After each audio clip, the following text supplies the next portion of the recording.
Greetings and welcome back. This time we have a really nice Magicka Necromancer build. A lot of people are really interested about the build, and I'm happy to go over it and just show you what I'm doing here. There's a lot of things, little intricate things that are kind of important and make the build work the way it works. So let's just go get over it. I'm not going to spend too much time talking about the stats. You can see the stats here. All you need to know is we have a lot of regens all across the board, which makes the build really nice and durable, really. You can play really actively with your Magicka, your stamina, and your health. So I like this a lot. Spell damage, it's not terribly high. Spell resistance goes up to like 24k, and physical resistance 2, which, I think is pretty okay. Makes you pretty tanky. The Necro itself is tanky anyway. We have a lot of heals. We have damage mitigation from the passives, and of course we have a lot of health regen. The health regen, like fully buff, goes up to like 2.7 2.8k. So yeah, that's a lot too. Let's talk about the Mundus here. We're running the Steed because this is a speed build. We're moving quite fast, and of course the Steed not only gives you the movement speed, it also gives you the health recovery, which of course ties into the full regen setup that we have going on here. We are a vampire. You need to be a vampire for this build, so there's no beating around the bush here. You have to be a vampire, but stage 1 is fine. You could drop it if you want. You can go stage 4, but I personally don't really see a benefit to that, so I would highly suggest staying at stage 1 and you're good to go. You only need the skills. You don't really need the passives here, so, just keep that in mind. Outside of that, we're running the Clockwork Citrus Fillet, which gives us the max health, the health recovery, the Magicka, and the Magicka recovery, which is really nice and is what we need on this build. You can run other foods if you like, depending on if you feel like you have too much or too little of a resource, just, switch it up. But I think the Clockwork Citrus Fillet is the best choice for this build. So, with that being said, let's go over the sets real quick. First set that I want to talk about is Eternal Vigor. Probably my favorite set right now. It just does so much for me. You can run it in heavy on the body, or you can run it, on a light or medium setup, on your jewelry and weapons. So you can basically run it on any build as kind of like a base set. But what it does is, as you can see, you get Magicka, stamina, and health recovery, you get the max health, and then on the 5-piece, you get stamina and Magicka recovery while your health is above 50%, and below that, you get almost 1k health recovery. So this set is it's amazing. It just gives you all the recoveries. It gives you so much of that, and yeah, I think this is a great base set. Put that on, and then start from there and just build other stats. And the second set that we're using, speaking of other stats, is Marauder's Haste. So this is also a pretty good sustained set because it gives you the double Magicka recovery and 1 maximum Magicka, which is really nice. But the big thing here is, of course, when you cast a damage shield, you increase the movement speed by 19%. This is really good. I like this a lot. So it's really easy to proc that. You just cast a shield. There's many shields that you can use for a build like that. On this one here, we're using Healing Ward. But depending on what class you're playing this on, if you're playing heavy or light armor, you have a whole selection of shields that you can use. And I love this set. I used it on a couple different builds. It's a great set. Just, the regen and the speed just go so well. And we're running it on the back bar only because you only need to have it on one bar, basically. Put it on whatever bar your shield is on. I would recommend putting the shield on the back bar just so you can run something else on the front bar. And yeah, that's basically it. We got 1 Molakena on the 1 remaining body slot that we have here. This is just to fill it up. You can put whatever you want in here. So this is kind of like a flex spot for you. I thought extra spell damage is nice, but you could possibly put on Vulcan Scoria and get the penetration, or maybe Dama House and get the Magicka and stamina. Whatever you like, you just put it on here. This is your spot. Just, you know, pick a good one-piece monster set and you're good to go. The next one we're using is Malakav's Band of Brutality. Of course, been doing a lot of builds with that lately. Took me a long time to kind of get, you know, into the right mindset to use this, but it's actually pretty nice. You know, you don't do really high burst damage. You know, people always think this is going to give you the highest burst damage, which of course is not true, because crits are going to do that for you. So if you can't crit, you're not going to burst like with the force of, you know, one of my older builds that had like a lot of like glass cannon damage on him, but you do way more consistent damage. And I think there is the strength of this ring. You are way more consistent with this. Of course, you kind of want to avoid using any skills that have like a crit mechanic on them, because you won't be critting as long as you have this on. So nice set for like consistent damage. And I think the Bloodthirsty that is on this ring by default, I think you can just leave it here. I've never bothered to replace that with anything else, because I kind of feel like it can do something for you, you know? If your target is low health and you get the extra damage, it's not bad. So, you know, leave it on there or switch it out. Doesn't really matter. I think it does a little bit, and I like it. So yeah. The last set that we're using is the Asylum Sword and Board. This is a set that I haven't used in a while, but I like it. I really like it. They nerfed it in the past. It's not as good as it used to be. I used to have a really nice and tanky Magicka DK build that I used this on, and I loved it. I really loved it, and then they nerfed it, unfortunately, and, you know, so I haven't really fucked with that too much, but it's still good. You know, it does what it does well. Not as strong as it used to be, but like I said, it's okay. It's still pretty good, and you can see, you probably have already seen this in the PvP videos that I uploaded. You guys got really interested in what I'm doing here, so this is kind of like the secret. There's a lot of Magicka sustain. Not that we like really need it, because we already have a lot of regens, but this just offers so much more, which is really nice. So what this does is, when you put the defensive posture skill on, which is the sword and board skill, the reflect skill, if you put that on and it either reflects something or it runs out without reflecting something, you restore Magicka. And this is really nice. First of all, it's a great defensive skill against Sorks or like Nightblades, builds that work with projectiles, even like snipers. You can, you know, it's not cheap to cast the skill. That's like one of the things they did to kind of nerf this. Not only did they make the set weaker, but they also made the skill more expensive. So you can't spam it that much anymore. So you got to be a little careful, but you can reflect snipes back to a sniper, which is really nice. I had a couple people just shoot themselves with their own snipes and die. It also works, which is really funny. It also works on the bow ultimate. You can reflect the bow ultimate back to them, which is, yes, I like that. That is really good.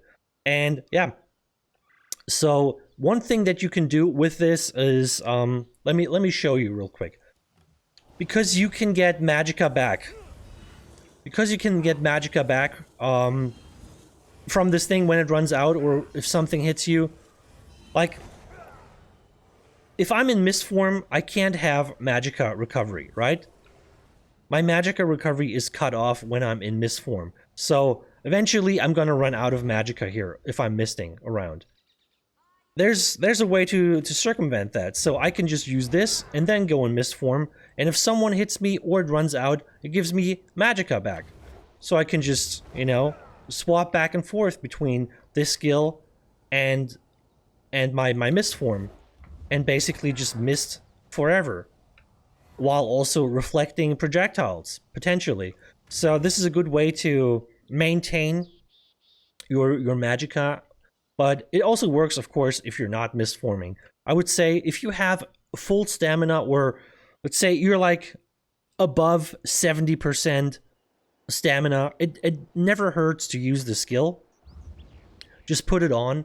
If someone hits you, you're reflected back, and you know, you get the Magicka back. And if no one hits you, you get Magicka back too. So there's like, it's a win-win situation for you. So if you go into a fight, just put it on and start fighting. And, you know, if it runs out, or, you know, you reflect something, you're going to get a boost of Magicka. So that just plays into your overall sustain. You just got to keep that in mind, that you cast the skill and keep it up. And yeah, that's basically how you play that. And that's all the sets here. Let's go over the traits and enchants here. Of course, as always, infused on the big pieces with tri-stat enchants, and on the small pieces, always impen if possible. And, you know, I have stamina here because I was using this on a stamina build lately. But Magicka or stamina or even health would be perfect, depending on where you want your stats to be. So, you know, if you want more health or more stamina or more Magicka, just go for it. You know, you can do whatever you want with these here, but I would definitely recommend tri-stats infused on the big pieces. Don't put tri-stats on the small pieces. They're not worth it, in my opinion. The enchant is too expensive for what you can get out of it, so don't do that. So just mix and match the enchants on the small pieces, you know, depending on what you want your stats to look like. Going over the jewelry here, we got 1 arcane, 1 swift, and 1 bloodthirsty. This could all be swift. This could all be arcane. I wouldn't go all bloodthirsty because that's not that kind of build. We just have the bloodthirsty because the Malekith band comes with it, and you know, I think it's okay. But you could, of course, put whatever you want on here. You could even go for more health if you want to push this into a more tanky realm. But you know, quite honestly, this build is very tanky already. So, you know, I would recommend probably, you know, arcane if you want a little more damage, or full swift if you want more speed. These would be my 2 top picks here. But feel free to switch it out. On the back bar, we got infused with a weapon damage enchant, of course, as always, because, you know, you just poke him, you get the increased spell damage, and, you know, that's it, basically. On the front bar, we got sharpened with shock damage. Sharpened, of course, increases your penetration. The shock damage has a chance to proc the minor vulnerability on people, which gives you 8% extra damage. It can't hurt, right? And of course, the shield also infused with tri-stat enchants, because the shield basically counts as a big piece. So every time you use Sword and Board, you should treat the shield as a big piece. And, you know, in my case, that's infused with a tri-stat enchant. So that is it for the sets. Let's move on to the skills here. So first one is Stalking Blast Bones. This, of course, our hardest hitting kind of bread and butter burst damage that we have. The next one is Degeneration. This adds a little bit of a dot to the target, but it's mainly there for the major sorcery, because we don't really have another way of getting this comfortably. So, you know, that's all that it does. Major sorcery and a little bit of a dot. The next one is Blood for Blood. So here it gets a little complicated. Why we're using Blood for Blood and not the other morph? Because the other morph, of course, scales with your crit, basically. It goes up. If we look at it here, let me pull up the other morph, Arterial Burst. So if you use this ability while under 50% health, it will always be a critical strike. So it has a crit mechanic. That's why I don't want to use this. You could still, you know, it's not the end of the world, but since you're running the Malekith band and you can't crit, you kind of lose this effect. And that's why I went for the Blood for Blood. So we get more damage scaling here than we would with the other morph. The problem is it costs health. So you're actually damaging yourself casting this. It's not a big deal because this build has a lot of healing and it has a lot of built-in health recovery. So you can really counteract the cost of this skill. But you got to be careful, of course. If you are almost dead and you think you can just quickly like put out a couple blood for bloods, keep that in mind, that you can potentially, you know, hurt yourself a lot by just spamming this without thinking about it. The next skill is Invasion. This is our gap closer, which is, you know, first of all, something that the Necromancer class doesn't have. We don't have a gap closer. And then it's on top of that, it is a stun as well, which is something that the Necromancer also kind of struggles with, like an instant on-demand stun. So I love Invasion. You can use Invasion a lot on this build. You know, just use this to basically stun people. You can use it right in front of somebody. Gap closers don't have a minimum distance anymore, so feel free to just, you know, if you're right in front of someone, just hit him right in the face, stun him, and, you know, then you can, you know, apply all your other buffs and, you know, skills that you have. The next one is Defensive Stance. We already talked about this, so, you know, this is kind of expensive, but it does something for you. It gives you a damage shield. It also absorbs, like, reflects projectiles that come at you, and it also procs your set. So that is your way of like sustaining your Magicka and being a little more defensive here. And that's basically all that it does. You know, you could like, so one thing that I want to mention, this is not going to proc your Marauder's Haste because it's not on the back bar. So just in case you're wondering why this wouldn't proc your Marauder's Haste, of course, this is on the front bar, your Marauder's Haste is on the back bar, so they won't work together. You know, just clearing that up, because I got a little confused when I started playing this. I thought, hey, I could just use my Defensive Stance to proc my Marauder's Haste. Of course, that doesn't work. Just keep that in mind. The next one is Dawnbreaker Smiting. Been using it a lot on my builds lately. Nice upfront damage. Nice little bursty dot at the end. It knocks everybody down and it's cheap, so that's why we're going to use it. And the Necromancer class doesn't have a cheap ultimate, so you kind of want something else here. And one thing, if you should have, just in case anyone ever talks to you and says, you don't know what you're doing because you're using Dawnbreaker on a Magicka build, tell them to fuck off. And if you are one of the people that came into my stream and said, why are you using Dawnbreaker? You don't know what you're doing? Fuck off. Moving on to the next bar. Hexproof.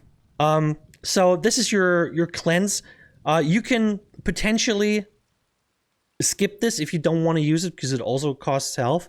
But in a meta where everybody uses dot proc sets, it's really nice to have a cleanse.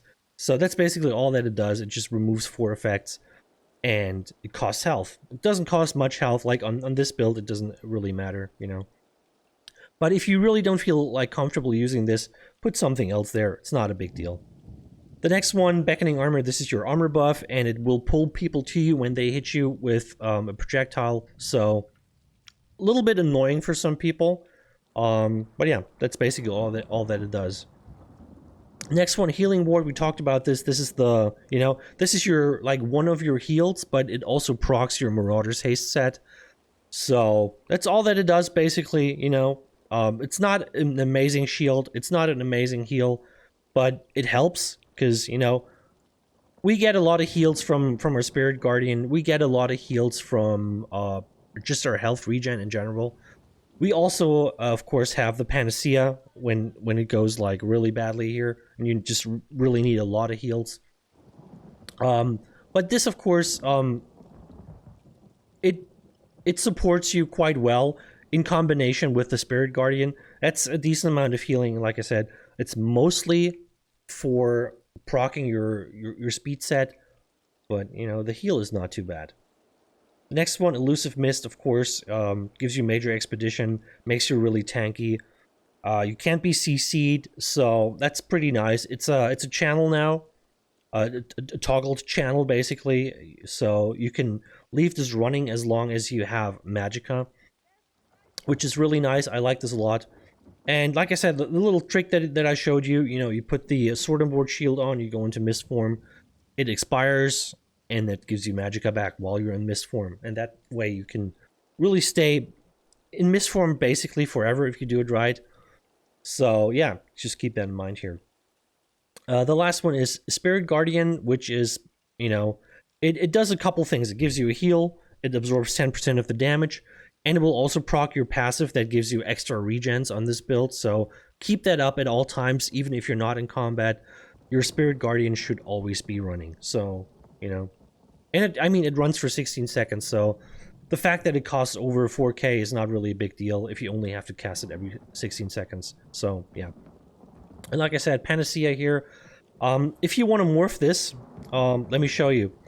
Don't go for Light's Champion, because Light's Champion is going to give you Major Force, which increases your critical damage, which you won't be able to use because you're running the Malakath ban. So go for the Life Giver if you want to morph this. Life Giver is going to give you more healing, and it's not going to... You're not going to waste a passive here, you know? Just a little info here. And, yep, these are all the skills. Let's move on to the CP. In the CP and the Retri, 51 Ironclad, 77 Resistant, 43 in Hardy and Elemental Defender, and 56 in Quick Recovery. In the Green Tree, we got 37 in Warlord, 19 in Sprinter, 22 in Mooncav, 56 in Arcanist, and 43 in Healthy. No Tenacity on this one because we have a good amount of regens. We don't need the regens from the heavy attacks, but 10% extra to the health recovery is really nice, so definitely go for the healthy here. 56 in Tumbling because we're going to dodge roll a lot, and only 37 in Shadow Ward because we already have the Sword and Board, which already reduces our block costs a lot. So we're not blocking too terribly much on this build. You want to use your active abilities like your dodge roll into a mist form, into a heal, into a stun, rather than just standing there and just taking a beating. In the Blue Tree, we got 56 in Blessed. Why did I do this? Because, you know, Elfborn, here's the thing. This is questionable. I know that. Because, like, Elfborn increases your critical damage, but it also increases your critical healing. So, you only lose half of this passive if you run Malakath, right? You lose the critical damage, but you still keep the critical healing. But I thought, you know what, I'm just going to go to 0 on this one and just go for 12% extra healing done. Because, you know, it just feels like a better decision. You don't really waste anything. You just get bigger heals in general. And you don't have to rely on crit anyway, because your crit chance on this build is not high anyway. So I think this would be a waste. So Bless, I think, is the better choice here.